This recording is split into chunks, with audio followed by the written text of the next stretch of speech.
আসন্ন বিশ্বকাপ শুরুর মাত্র 2 মাস আগে ব্রাজিলের তারকা ফরোয়ার্ড নেইমার জুনিয়রের ভবিষ্যৎ নিয়ে নতুন করে আলোচনা শুরু হয়েছে।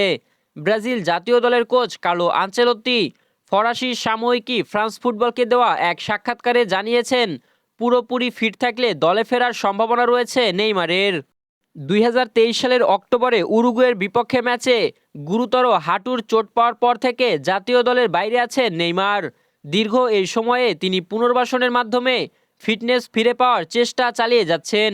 2025 সালের শুরুতে শৈশবের ক্লাব সান্তোসে ফিরে এসে 34 বছর বয়সী এই ফরোয়ার্ড আবারও নিজেকে প্রস্তুত করছেন আসন্ন বিশ্বকাপকে সামনে রেখে।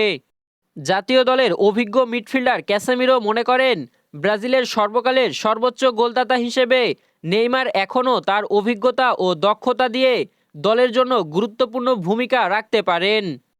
তবে নেইমারের বিষয়ে সতর্ক অবস্থান নিয়েছেন কার্লো আনচেলত্তি। তিনি বলেন, নেইমার অসাধারণ প্রতিভা।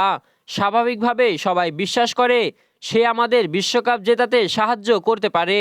তবে আমি কেবল সেই খেলোয়াড়দেরই দলে নেব যারা শারীরিকভাবে সম্পূর্ণ প্রস্তুত। তিনি আরও জানান, নেইমার বর্তমানে চোট থেকে ধীরে ধীরে সেরে উঠছেন এবং আবারও গোল করতে শুরু করেছেন। তবে এই ধারাবাহিকতা ধরে রাখাই তার জন্য মূল চ্যালেঞ্জ। এদিকে সম্প্রতি ফ্রান্সের বিপক্ষে প্রীতি ম্যাচে নেইমারকে দলে দেখা যায়নি। বিভিন্ন গণমাধ্যমে দাবি করা হয়েছে, বিশ্বকাপের 26 সদস্যের স্কোয়াডে এরই মধ্যে 24 জন চূড়ান্ত করেছেন আনচেলত্তি, যেখানে নেইমারের নাম এখনও নিশ্চিত নয়। এবারের বিশ্বকাপে ব্রাজিলের স্কোয়াডে দেখতে চান কি নেইমারকে? জানাবেন কমেন্টে। রাহুল আল আমিন, বিডিআই স্পোর্টস।